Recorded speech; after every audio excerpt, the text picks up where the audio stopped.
ওই মোড়ল মশাই অন্যায় অপবাদ দিয়ে আমাদের গা ছাড়া কইরেন না। চুপ কর, কথা বাড়াইস না কয়ে দিলাম। চুপ। এই মাধাই মাধাই মাধাই মাধাই ফিরে এলি কখন? আরে মাধাই কি করছো কি তোমরা? মোড়ল মশাই শুধু শুধু চোটপাট করতেছে কেন? আর তো দেখেন না মহাজনরা এর আমি তো অপবাদ দিয়ে আমাকে সকলে গ্রাম ছাড়া করবে কইতাছে। ওনাদের আটকাও তোমরা। না না না মোড়ল মশাই, আপনি এসব করতে পারেন না। আমরা রিমলিগো পাশে আছি। বাহ, তাই বুঝি? তা রিমলির একবার জিজ্ঞেস কর না, ও নিজেই যদি নিখোঁজ ছিল তাহলে হঠাৎ ভুইফোরের মতো হেনা আইলো কি কইরা? যা যা জিগা। আর কেনই বা অগো আমি গ্রাম থেকে তারাই দিতে চাইতেছি, একবার জিগায় দেখ। তারপরেও যদি অগর সঙ্গে থাকতে চাইস থাকবি, আমার কিছু করার নেই, থাকবি। যা যা। কি হইল রিমলি? মোড়ল মশাই এসব কি কইতাছে? কোথায় ছিলি, কোথায় তুই? আর তো কইবা গ্রাম ছাড়া করতে চাইতেছে কেন?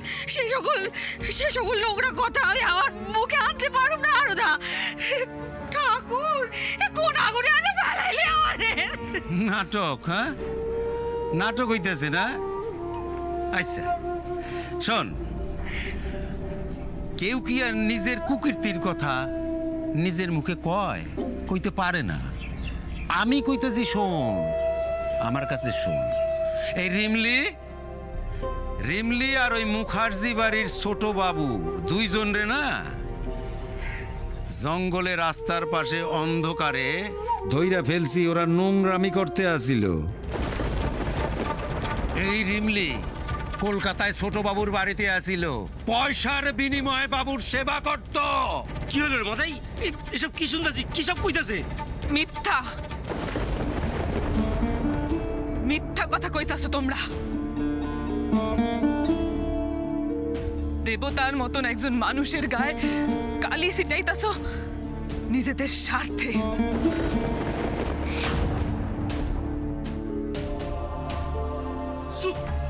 একদম চুপ। অনেকক্ষণ ধরে তোদের নাটক দেখতাছ।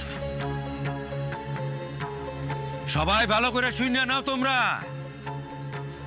আজ যে বা যারা অগো সাহায্য করতে আগ্রহী বা না, হ্যাঁ গো আমরা কিন্তু এক ঘরে কইরা দিমু, মাথায় থাকে যেন, বুঝছো? ওই তুই খারাই রইছিস কেন? এগুলার ঘাড় ধাক্কা দিয়ে বাইর কর, নালে কিন্তু কি করবে জানিস? এগুলা জোকের মতো এনে না কইরা থাকবে। যা। আরে ওই তোরা দাঁড়াই রইছিস কেন? জানা এগুলারে ঘাড় ধাক্কা দিয়ে একবারে গ্রামের বাইরে বাইর কইরা দে। পোলা পাইনগুলা কি করতেছে? যা, হ্যাঁ কিছু কাম কর। কি করে? হ্যাঁ কি করে?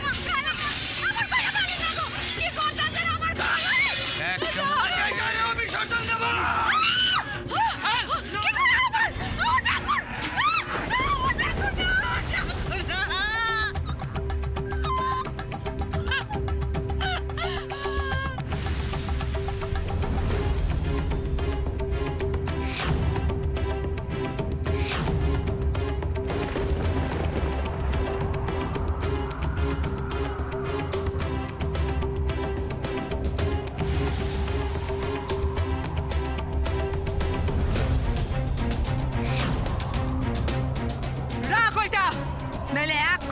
গর্দান ফেলাই দিব। রাখ।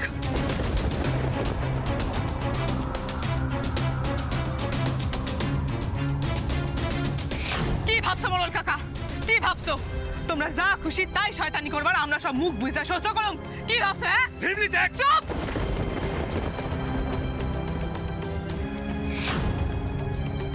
একদম মুখ বুঝা থাকবা তুমি।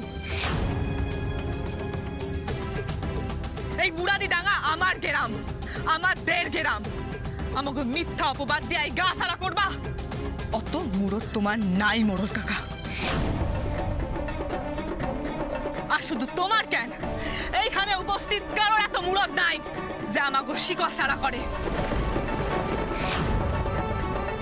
দেখি দেখি কে আমাকে শিকড় সারা করে, তাইলে বুঝুম কত বড় মরদের বেটা।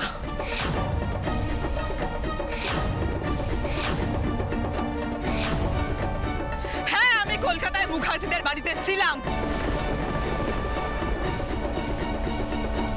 আর তাদের বাড়িতে থাইকা উপার্জন করার রাস্তা আমারে কইরা দিছিল ওই গাড়ি বাবু আমারে নিয়ে আইছিল মামা মামিরে বছরে নতুন জামা কাপড় দেওয়ানোর জন্য। বিশ্বাস করো আমি গাড়ি থেকে নামি নাই, কেউ আমারে দেখতে পায় নাই, বিশ্বাস করো। মাঝ রাস্তায় আমাগো গাড়ি খারাপ হয়ে গেছিল, তাই আমরা অপেক্ষা করতেছিলাম। ঠিক সেই সময় মোড়ল কাকা আমাকে দেখা ফেলায়, আমাকে গালি গালাজ করতে থাকে, আমাকে নামে অকথা কুকথা কইতে থাকে, আমার চরিত্র নিয়ে প্রশ্ন তোলে।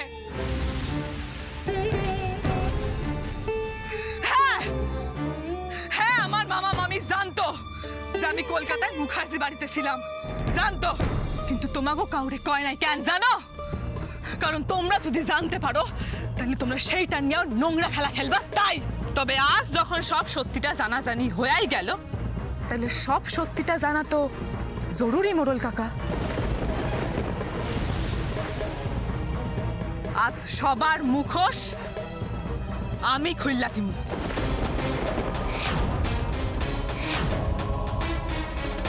আমার বাবা বা আমাদের পরিবার এই মুরাদি ডাঙ্গার জন্য কি করছে তা সকলেই জানে, কিন্তু তোমরা এই গায়ের কত বড় ক্ষতি করছো আর এখনো কইরা চলছো, সেইটা আজ সবাই জানুক মোড়ল কাকা। কি কইতে চাইতেছস তুই? এই যে বারবার প্রশ্ন উঠতেছে না, আমি গাড়ি বাবুগো বাড়ি গিয়া উঠলাম কি কইরা? তাইলে গোড়া থিকা কই, এই মোড়ল আর ওই মহাজনের বন্ধু ওই দিলীপ দত্ত আমার কাজে টোপ দিয়া শহরে নিয়ে গেছিল, আর মাস পথে আমি বুঝতে পারি যে কাজের জন্য নয়, আমারে বিক্রি করার জন্য নিয়ে গেছিল।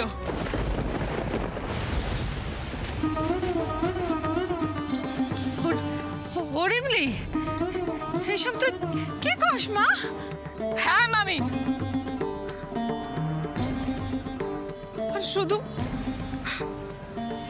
আর শুধু আমারে নয় মামি, এই গায়ের আর পাশের গায়ের আরো অনেক মেয়ের ওই দিলীপ দত্ত বিক্রি করার জন্য নিয়ে যাইতেছিল, নিজেরে বাঁচাইছি, তার লগে বাকিদেরও রেহাই দিছি। ঘটনা চক্রে আমি গাড়ি বাবুগো বাড়িতে আশ্রয় পাই, উনি আমারে ওনার বাড়িতে আশ্রয় দেয়, আর এখন এই মোড়ল কাকারা নিজেদের দোষ ঢাকতে আমার গায়ে কাদা সেটায়। তোমরা তো সবটা শুনলা, এবার তোমরাই কও এই গ্রামের আসল কলঙ্ক কারা? আমি নাকি এই ভদ্রলোকের মুখোশ পড়া ওই শয়তান মানুষগুলা?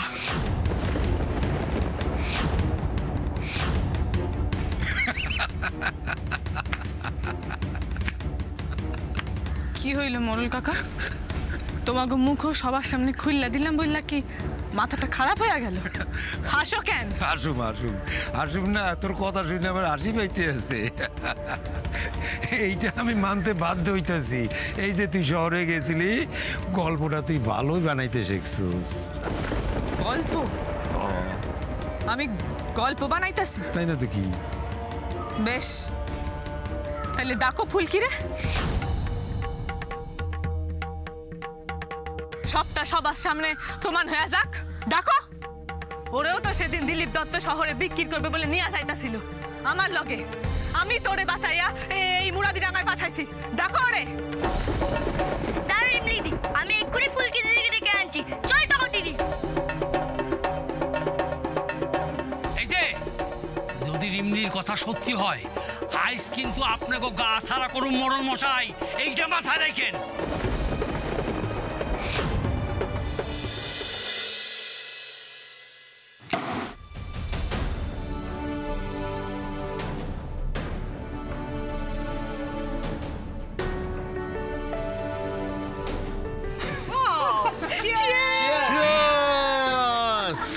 আমি শুধু ভাবছি উদয় কি দেখে বেরিয়েছিল আর ফিরে এসে কি দেখবে।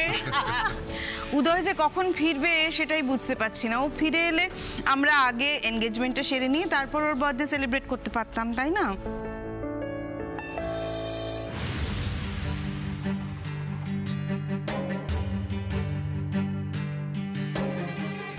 কি হয়েছে ঠাকুর মশাই, আপনি আবার ফিরে এলেন কেন? কি হয়েছে আপনি এভাবে হাঁপাচ্ছেন যে? আমি যেতে যেতে ছেলের কুষ্টিটা আরেকবার চোখ বুলাচ্ছিলাম। আর ছেলের বড় ফাড়ার যোগ রয়েছে।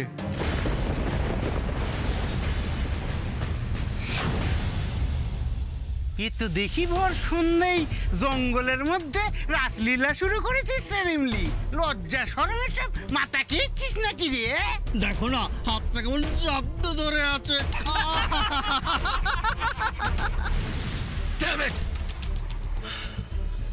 না রিমলি না, আমি তোমায় এভাবে এখানে ফেলে রেখে যেতে পারি না। আমি অসিত বরণ মুখার্জির ছেলে, তোমায় এইভাবে ফেলে রেখে গেলে আমার সব আদর্শ মিথ্যে হয়ে যাবে। আমি নিজের কাছে ছোট হয়ে যাব। আপনারে আমার দিব্যি গাড়ি বাবু, আপনি এই মুহূর্তে এখান থেকে সইলা যাবেন। কেন রিমলি, কেন কেন তুমি আমায় দিব্যি দিয়ে বেঁধে ফেললে? ওয়াই? কই রে ফুলকি, কোথায় তুই? আয় জলদি, আজ যে তোরে আমার মান সম্মান বাঁচাইতে হইব রে পাগলি। ঘন্টু, ফুলকি কই? আরে ফুলকি দিদি তো আসতেই চাইছিল না, আমরা জোর করে ধরে বেঁধে নিয়ে এলাম। নে এবার কথা বল। ওই যে ফুলকি, ফুলকি বোন আমার, আজ আমার তো সাহায্যের খুব দরকার। দেখ না, দেখ মোড়ল কাকারা আমারে কেমন অপবাদ দিতেছে, মিথ্যা কথা কইতাছে, কুৎসা রটাইতাছে আমার নামে।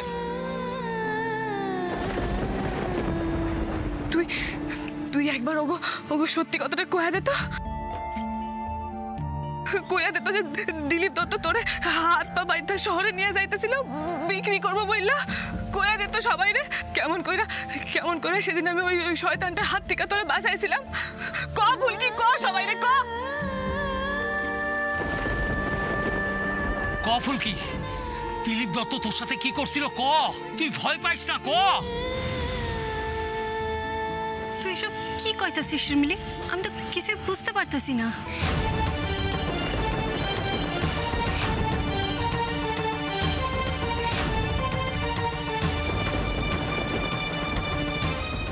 বুঝতে পারতেছিস না মানে? দিলীপ দত্ত তোর হাত পা বাইধা তোরে শহরে নিয়ে যাইতাছিল বিক্রি করবো বুঝলা। ভুললা গেলি ফুলকি? বুঝতে পারতাছিস না মানে কি? মিথ্যা মিথ্যা কইতেছিস তুই। আমাদের সাথে এরকম কিচ্ছু হয় নাই। আমি তো নিজের ইচ্ছায় একা একা শহরে গেছিলাম কাজের জন্য, আমাকে তো কেউ নিয়ে যায় নাই। ফুলকি, দেখলি তো আসল সত্যিটা বাইরে গেল কেমন। আমি মিথ্যা কথা কইতাছি ফুলকি। আমি যদি সেই দিন তোরে না বাঁচাইতাম তুই বাঁচতে পারতি? ভগবান সাক্ষী আছে ফুলকি, আমি সেই দিন তোরে প্রাণে বাঁচাইছিলাম, তার বদলে তুই আমার এই প্রতিদান দিলি। বারে বন্ধু, বাহ। তো রিমলি,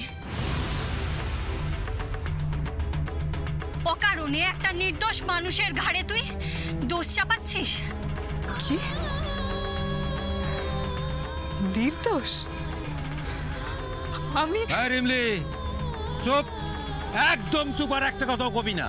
এই ফুলকিরে বলির পাঠা বানাইয়া প্রমাণ করতে চাইছিলি না যে আমরা খারাপ লোক? আর যেইনি সত্যিটা সামনে আইয়া পড়ছে অমনি তরপানো শুরু হয়ে গেছে তোমার।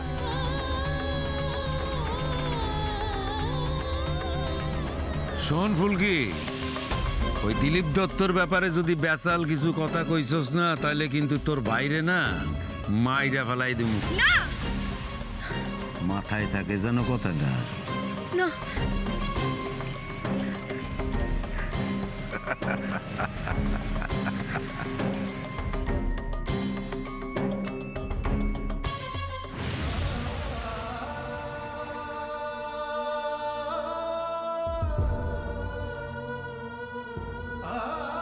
তুই আমারে ক্ষমা কইরা দিস রিমলি।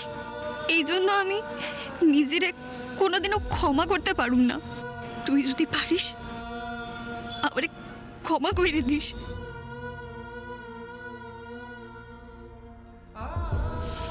বন্ধুগণ, এতক্ষণ ধইরা তো এই মাইয়ার বানানো গল্প শুনলেন। এবার আমার কাছ থেকে সত্য ঘটনাটা শুনেন। রিমলি দিলীপ দত্তের কাছে যায় কাজ চাইতে। দিলীপ দত্তের কাছ দিয়ে টাকা নিয়া মামা মামিরে দিছিল। তারপর শহরে পৌঁছানো মাত্রই বাবুর কাছ থেকে ডাক পড়ে। তখন করছে কি, দিলীপরে খুন কইরা ওই ছোট বাবুর বাড়িতে গিয়া আশ্রয় নিছে।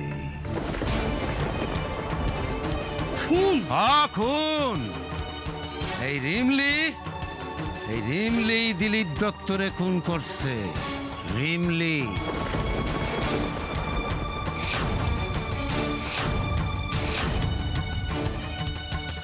আর রিমলি একা না, ওই দিলীপ দত্তের খুনের ব্যাপারে রিমলির মামা মামি মদত দিছে। পুরা শখটাই গো বানানো।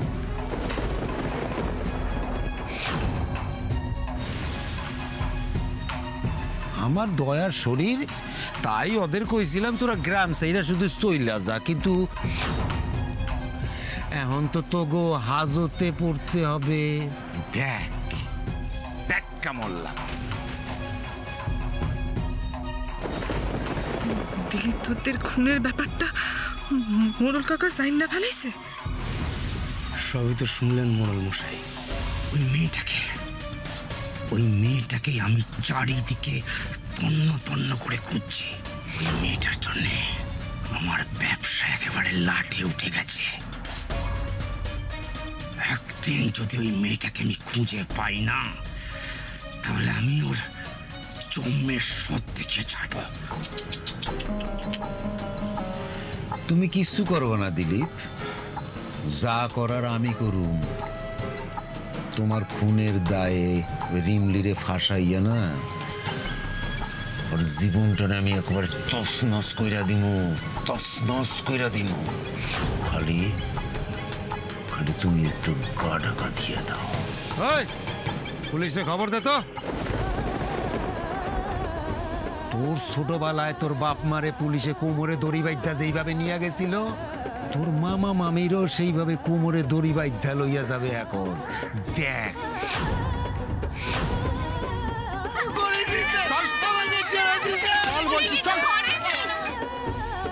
মোড়ল কাকা, তোমাদের চোখে যদি আমি দোষ কইরা থাকি, তাইলে শাস্তি আমারে দাও। আমার মামা মামিরে শাস্তি দিও না। ওগো কিছু হইলে যে আমার কন্টু নগরের জীবনটা নষ্ট হয়ে যাইব।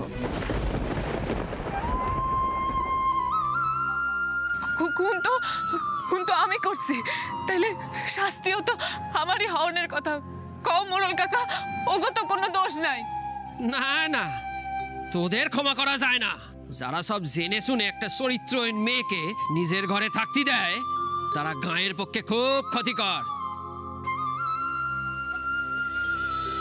ও তোমরা খাড়ায় খাড়ায় দেখতেছো ওরা তো আমাদের পরিবারটার একেবারে শেষ কইরা ফেলাবে। তোরা এতগুলান মানুষ এখানে খাড়া আছো একেবারে সুপটি কইরা, কেউ কেউ কোনো কথা কইবা না? এদের কেউ কেউ আটকাবা না তোমরা? আমাদের তো একজন মানুষই আসিল, মোহনদা, সেও এই সময় তো করতে চলে গেল।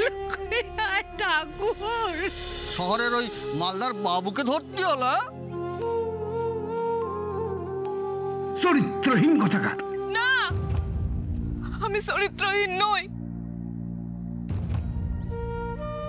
চুপ করো তোমরা, চুপ করো, চুপ করো। আমি খারাপ মেয়ে নই বড়ল কাকা, বিশ্বাস করো। আমি শহরে কাজ করতে গেছিলাম। আচ্ছা দাঁড়াও দাঁড়াও, এই তোমরা সবাই চুপ করো। তোর কথা মাইনা নিমু, তোর কথা মাইনা নিমু, তোর মামা মামিরও আমি সাইরা দিমু। হ্যাঁ, তুমি সত্য কইতাছো মরুল কাকা? ওগো তুমি সাইরা দিবা? হ্যাঁ, সাইরা দিমু, কিন্তু তোর একটা জিনিসের প্রমাণ দিতে হবে। আমি রাজি। কও, কি প্রমাণ দিতে হইব? তোরে প্রমাণ দিতে হবে যে তুই এখনো পবিত্র।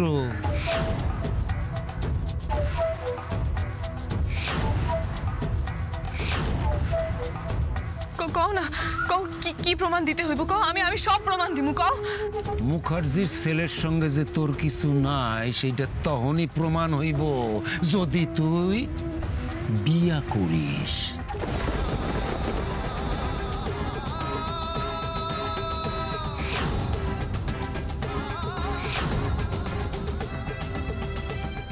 তোর মুখের কথাই তো কেউ বিশ্বাস করবি না রে রিমলি।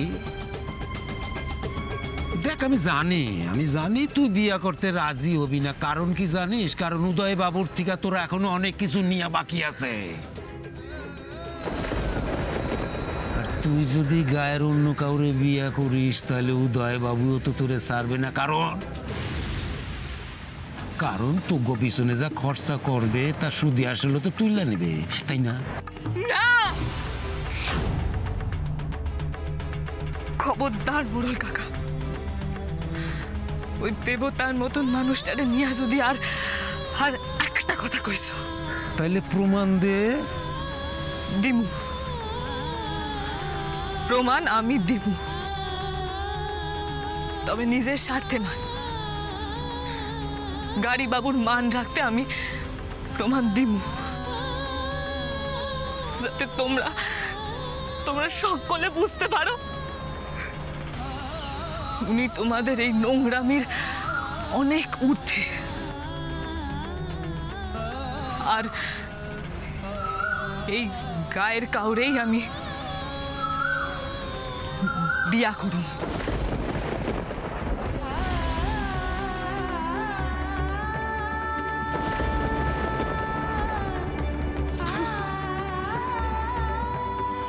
তুই কি করলি রে মা? কি করলা তুমি?